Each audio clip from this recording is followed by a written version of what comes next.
মাই skin care diaries. তো আমার স্কিনের যত্নের ডায়েরিজ কি, যেখানে আমি নিজেই বলছি মাত্র 10% ভূমিকা হচ্ছে এক্সটার্নাল অ্যাপ্লিকেশন। তাহলে ইন্টারনাল কি কি করতে হবে আপনি শুনলে অবাক হয়ে যাবেন।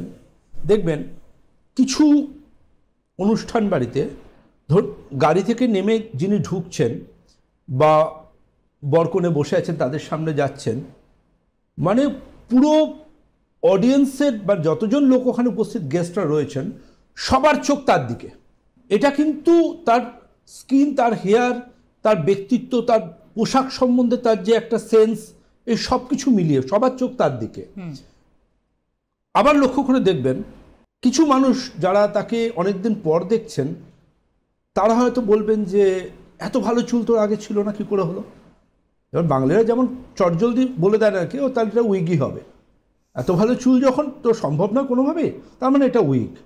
কিন্তু এত ভালো স্কিনটা কি করে বলবেন? স্কিনে তো মেকআপ দিয়ে ব্রণ ঢাকা যাবে না, রিঙ্কেল ঢাকা যাবে না, মেকআপ তো ফেটে রিঙ্কেল বেরিয়ে আসবে।